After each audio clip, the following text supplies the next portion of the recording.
Hello everyone, welcome back to Jess Reads Creepypastas.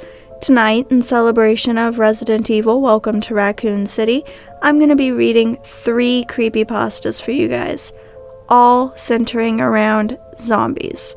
Thanks for joining, and let's get started.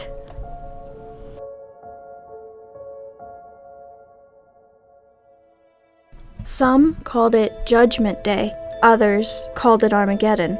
It took a while before anyone called them zombies. We just didn't want to face the truth, I think. Murder happens all the time. Even vicious, brutal murders hardly rate a headline in the morning news these days. A few random murders, however grisly, didn't arouse real concern at first. As a society, we had become largely inoculated against such brutality. It seemed like every day another child was taken, sometimes found raped, sometimes found murdered, and, more nefariously, some would say, sometimes never found at all. We told ourselves it had happened somewhere else.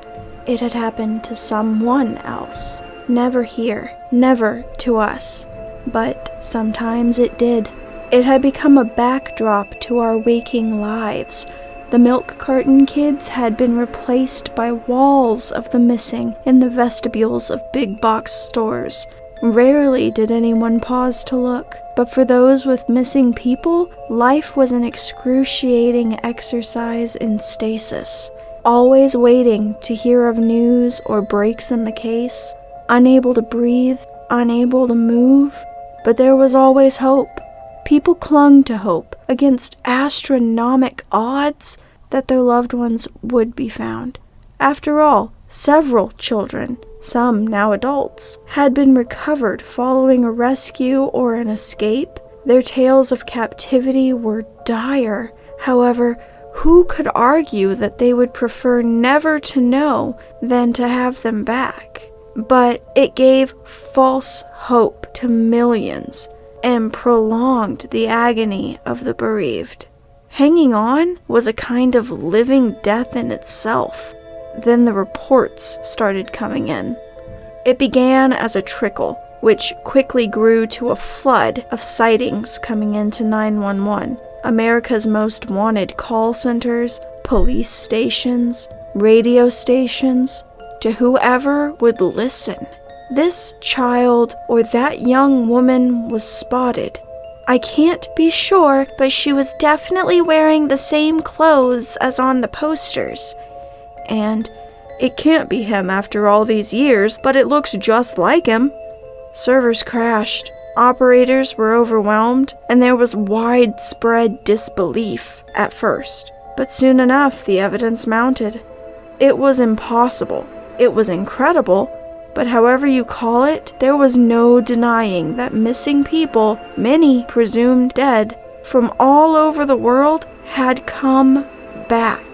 People tried to approach them, but the zombies were unresponsive to discourse. So many people had come back that people took to calling them the returned instead of zombies. They were the lost ones.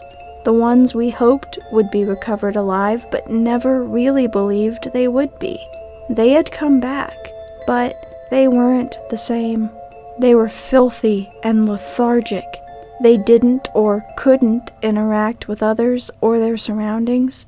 They seemed disconnected from the world. None of them spoke, nor showed any recognition of those around them. In fact, they didn't seem to communicate in any way. They were unnerving in their catatonia, and although they seemed to have a destination in mind, whether or not they actually had a mind was debatable. Yes, they had come back, and they seemed to have somewhere to go, for no placations or pleas from the living would stay them from their journey for long. They would eventually amble on, inexorable and unwavering, shuffling towards destinations unknown. Something had returned, but what these things were and what they wanted was a mystery. But they were not the people we knew. They were alien and alienated, foreign to our hearts, and they carried the odor of rot all around them. From shallow graves and swamps they rose. Some even clawed their way from cemeteries and churchyards.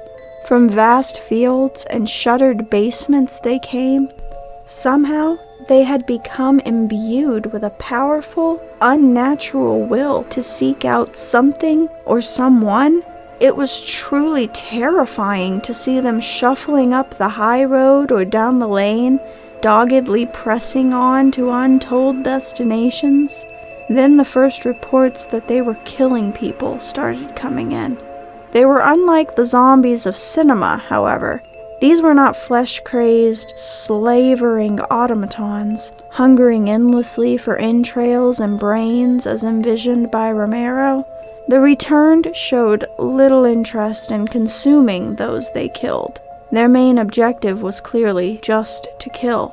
There was substantial evidence of ripping and chewing, but it was most likely the result of the returned having only their hands and teeth for weapons. There were no indications that they consumed what they killed.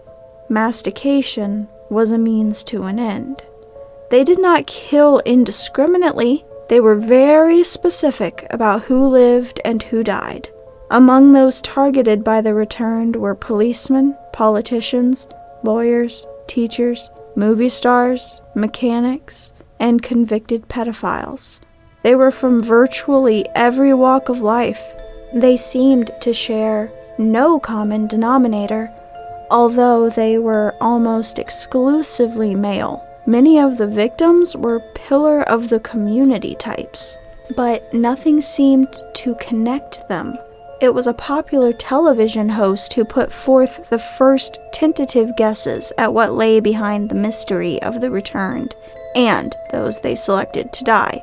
He knew the meaning of loss and tragedy better than nearly anyone, and it was he, with his dark, adapted eye, who saw past the veneer of legitimacy of these men, and a few women, and began to connect the dots. It was this icon of the missing, speaking from retirement, who ventured the first credible theory for the gruesome deaths at the hands of the dead. His proclamations met with a dubious reception.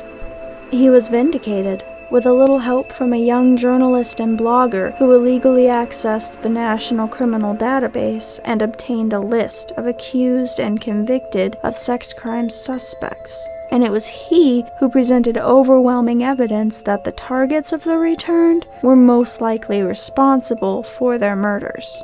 Panic ensued. Hordes of men swamped the police stations, confessing to unsolved or, in some cases, unknown murders, sometimes confessing to crimes in which someone else had been convicted. Confessing to anything they could think of, all with one stipulation: immediate remand.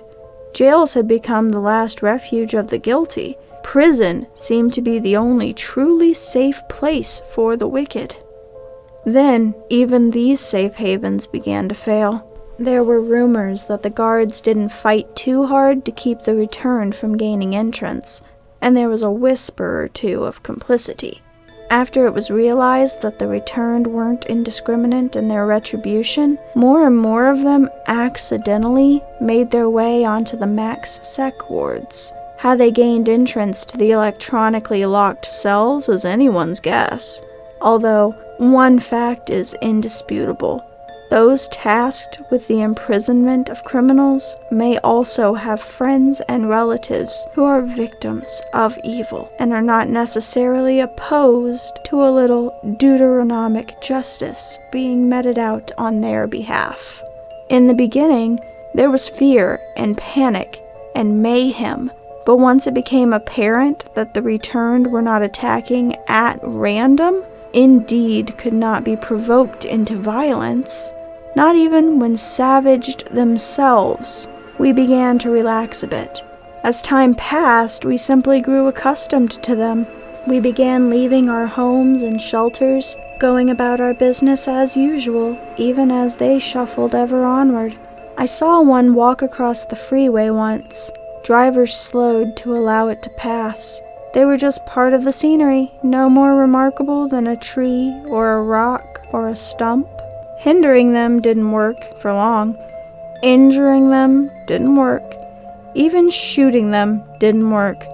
If they had so much as a single arm or leg left with which to drag themselves along, they kept going. Patiently and emotionlessly, they just kept going. The old adage about getting them in the head was wrong. Some had clearly been killed via varying degrees of head trauma.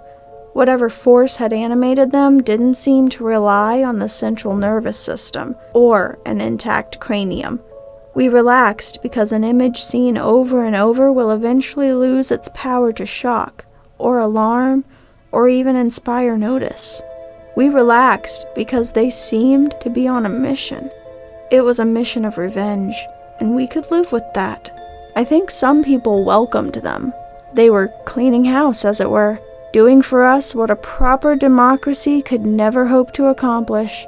They were unerringly administering a biblical justice, an eye for an eye, a life for a life. I think we actually started to feel safer. The most insidious threats to society were being removed. The oft-times invisible threats that shared our homes, and, in some cases, shared our beds. One could walk the streets at night. The returned were a better deterrent to crime than even the death penalty. Pleading couldn't save you from their justice. Money couldn't save you from their justice. It was horrifying at first, yes, but it was also satisfying. As far as we knew, they never hurt an innocent person. They never made that mistake. But of course, eventually, all good things must be interfered with by the government. The people in charge began rounding them up. What became of them after that, I do not know. But there were many, and they just kept coming. That was when the wife of the television host died, killed on camera by the headless body of her young son. John took a gun from his own bodyguard in the confusion and ended his life with a resounding bang. Not a soul could blame him. Shock and outcry were immediate. Possible explanations were more elusive. Speculation ran wild. Why her? Had she been involved in her son's death? She had never been seriously considered a suspect. Nothing in the media had ever pointed to her, and her grief and guilt at having left him unattended, albeit very briefly, were plaintive and wrenching. Their dramatic loss had played out across millions of televisions. I can't name a single person who questioned their innocence. The answers came soon enough. As more and more parents of murdered children began to be taken by the returned, it became clear that they held those who had failed to protect them just as responsible as those who had kidnapped and murdered them. When this unfathomable concept began to sink in, many parents of murdered or missing children took their own lives. Their fates were sealed, convicted by their own hearts long before they could be silently accused by the returned. There was little fanfare, although there was great sympathy. Many others simply resigned themselves to the inevitable and awaited their fate. They waited on lawn chairs and on stoops, on car bumpers and tire swings. They seemed to be everywhere. I never realized how many people had lost children, having been tormented by their secret failures for decades in some cases.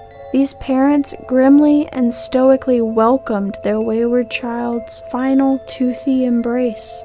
Across the lonely expanse of years, I've prayed she would find her way home. I've hoped for it. I've dreaded it, knowing the horrors most children are subjected to when kidnapped. I've berated and hated myself. I've blamed myself and everyone else. I've made deals with God, and I'd make deals with the devil if I thought he would keep his end. I fantasized about it. I've mentally prepared feasts and homecomings and grave sites. I've imagined many scenarios. but this one that never occurred to me seems to fit the best somehow. It fits my guilt and desire to be punished. You see, I sent her out to play that day because I was busy. Busy with chores and cooking and laundry. Busy with things that don't matter at all. The only thing that ever mattered was her, and I was too preoccupied to know it. As for me, I'll await my end in my old rocking chair. I've left the kitchen door ajar just for her, just for my Ruth.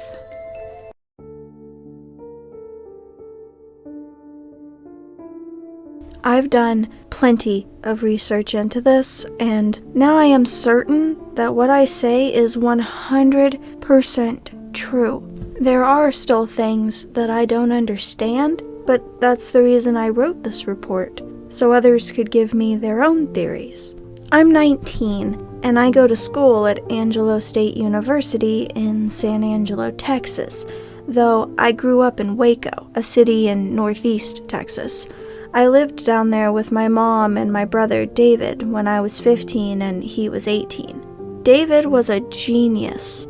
The soon-to-be valedictorian already had scored a fat scholarship at UT. He didn't look like a nerd by any standards. He was a starting basketball player and a power lifter.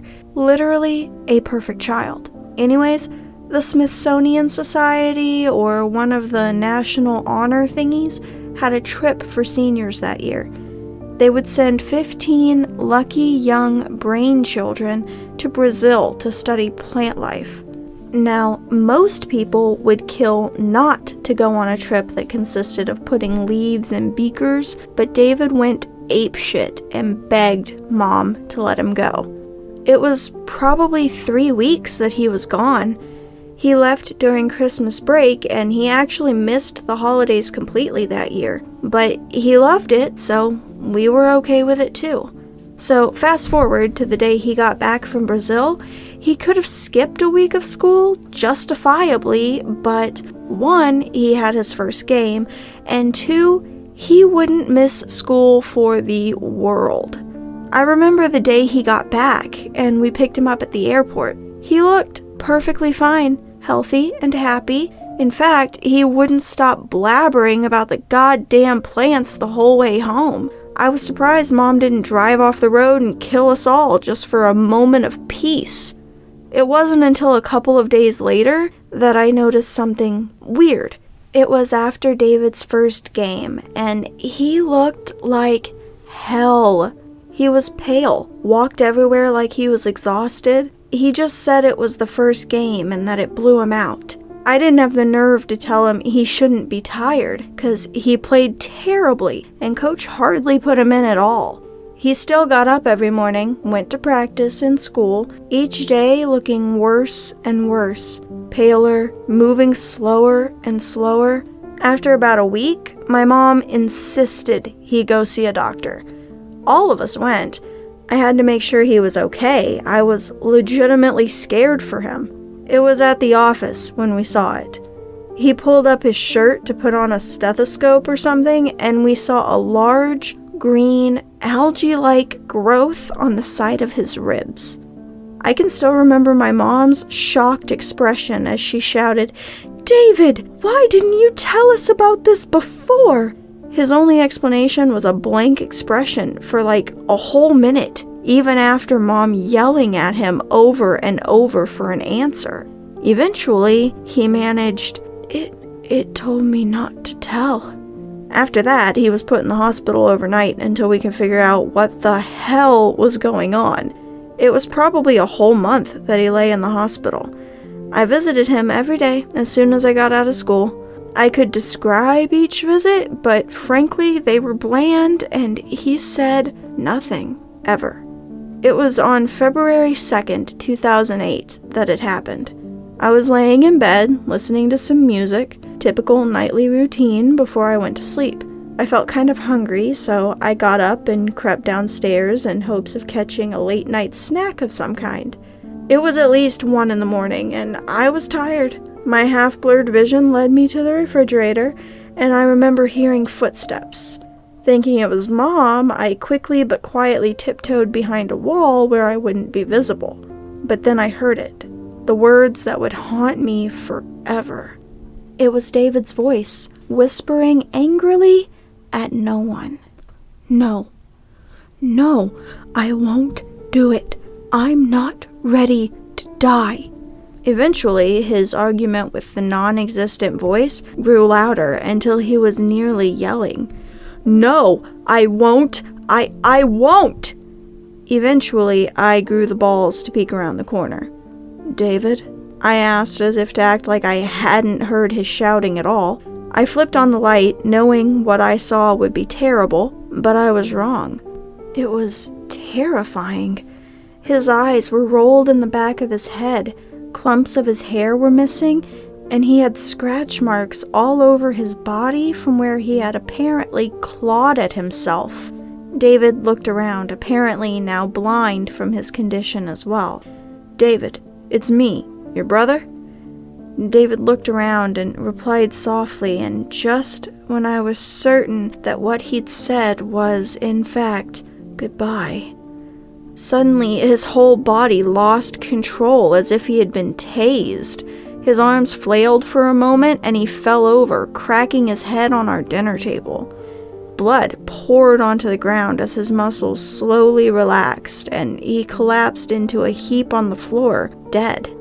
The police report stated that he died from his condition, not a suicide, not anything out of the ordinary, just died of natural causes.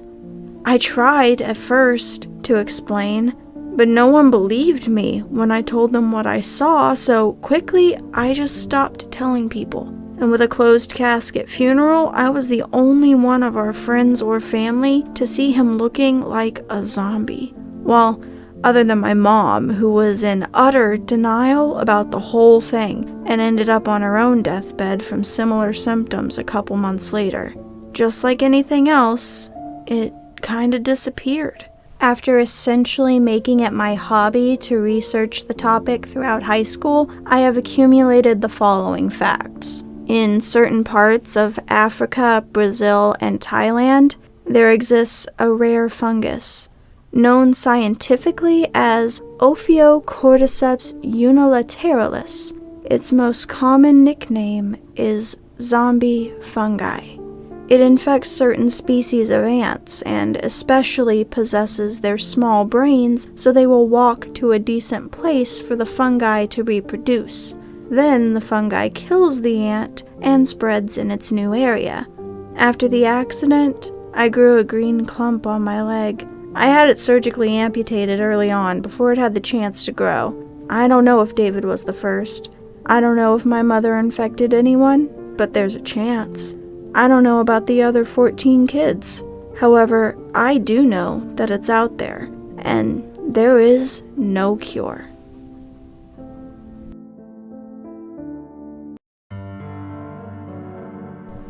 I should tell you about it. Maybe you know it already.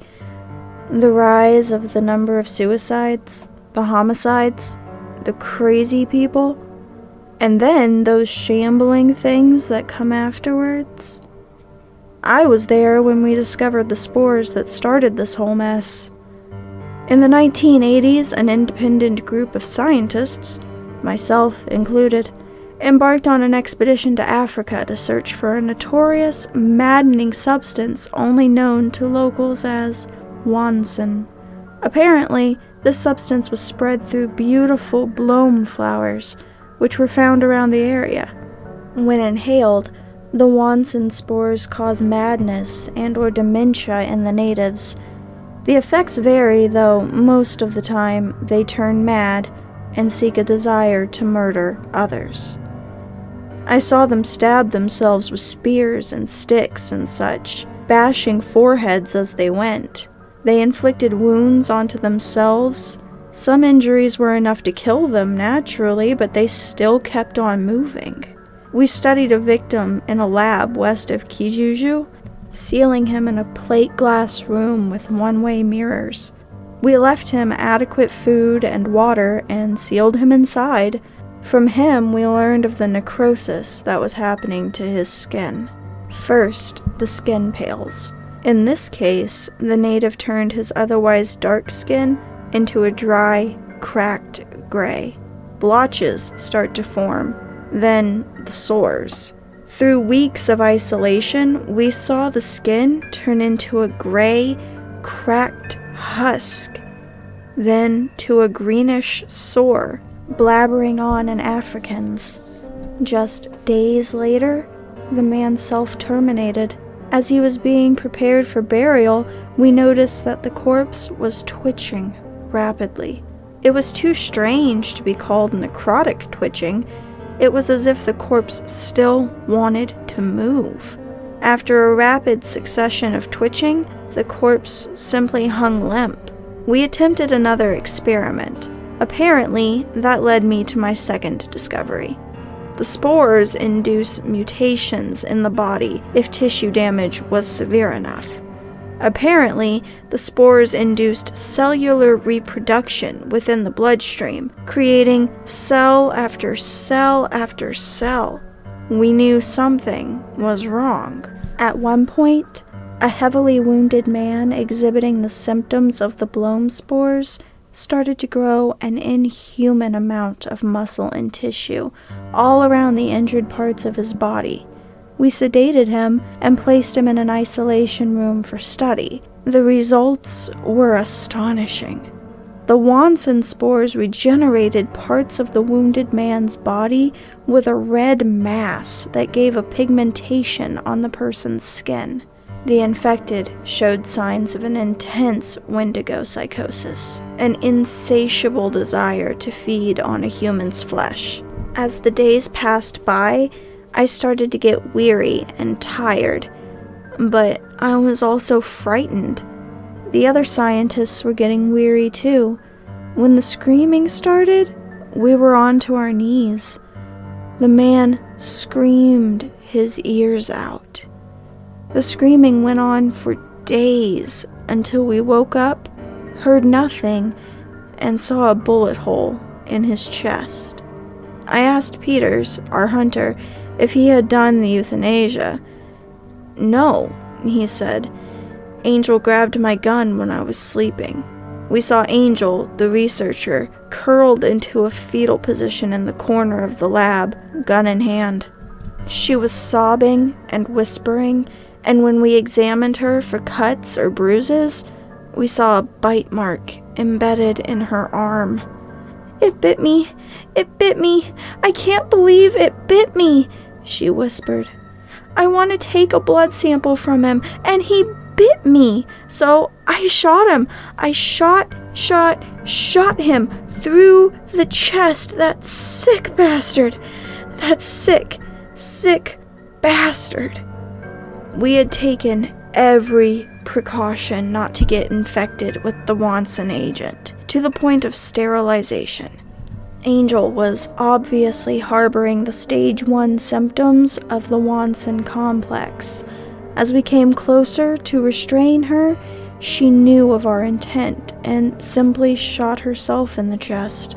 Not in the forehead, where the brain will forever slumber, but the chest.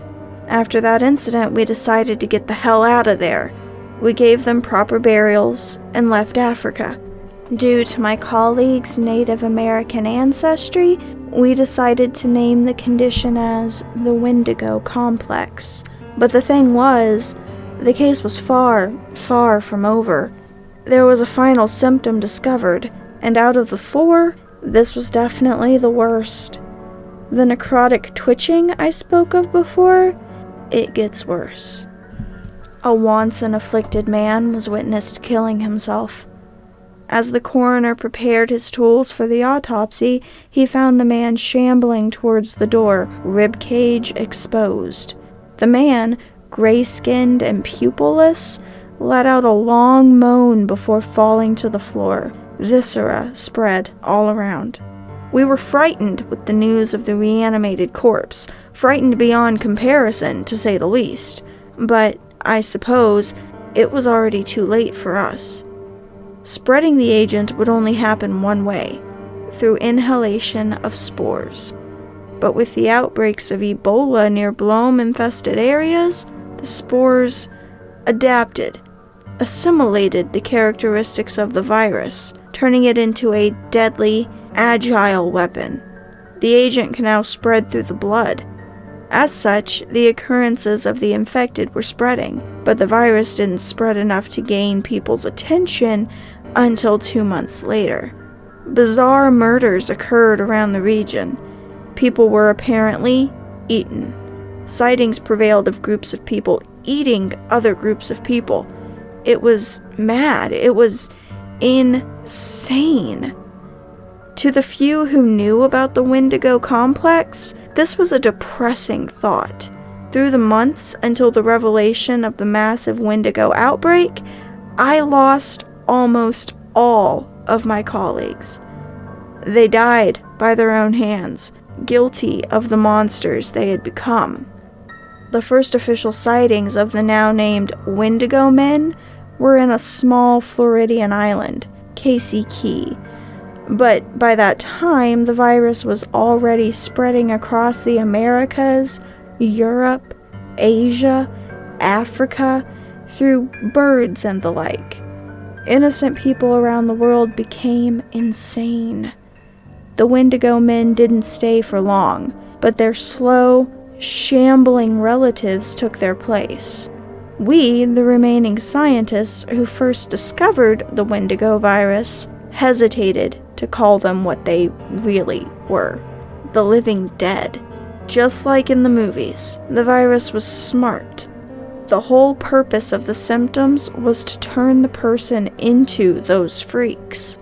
Apparently, the virus not only causes necrosis, but causes already dead tissue to reanimate. The Blom-Wanson spores were acting as some kind of reanimating agent. It was terrifying to think that almost everyone in the world was shambling stupidly, craving for the flesh of the living. But the virus was airborne, and the majority of the population had turned into the Wendigo men. I don't know why I survived. The surviving group of scientists were escorted by the convoy of the President of the United States towards an underground bunker in disguise of a farming ranch. We huddled up there, waiting for a miracle. I still remember the courageous, ambitious look on the president's face a full decade ago. He was unfazed from all the horrors that happened around him. The soldiers looked up to him as a true leader of this band of Americans that were. He's dead now. Every year, his strength waned. The moans of the living dead echoed through every night we spent under that concrete bunker. One half-baked soldier grudgingly placed a microphone towards the horde of the undead. The moans echoed throughout the military bunker. Every year there seemed to be that one person that flips out, and our numbers were steadily decreasing. Gradually, they got in. The president, tired and weary, embraced the freaks with open arms, and I killed him myself. He got a chunk of my flesh while I killed him, though. Shit, I just started coughing. Well, the necrovirus just spread through my lungs, I suppose. I wonder why I'm not going crazy. Just remember, when one gets infected, he is not the same person as before. The person's dead. This is just his body. Shoot him in the head. Be careful of the water, too. Drink bottled.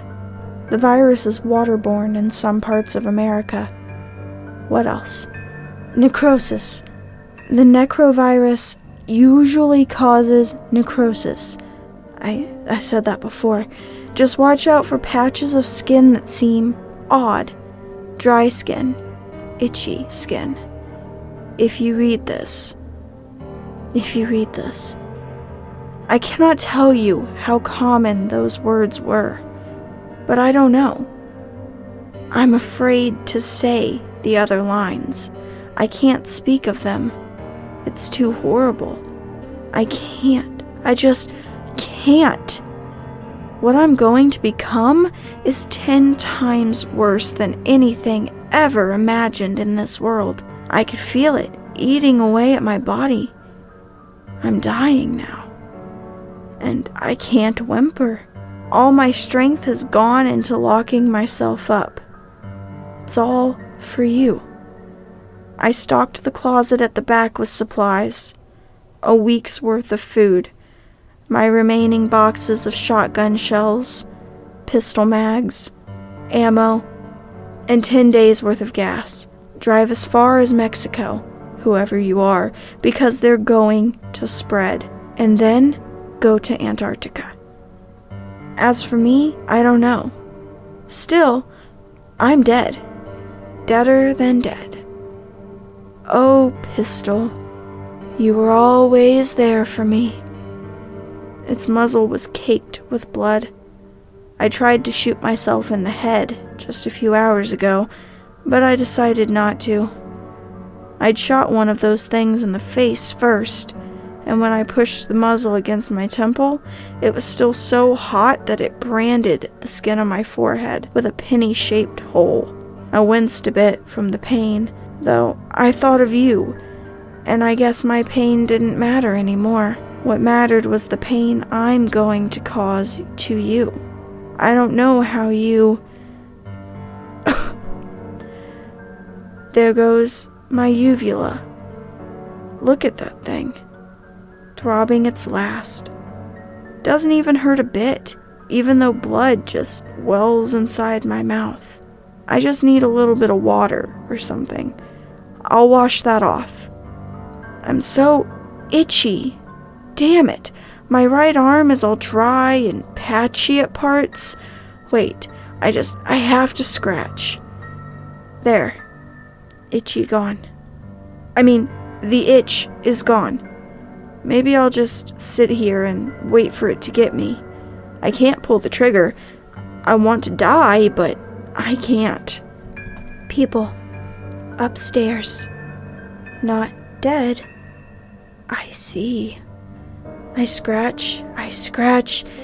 Itchy. Not gone. People tasty. People tasty. Might as well go there and eat people tasty.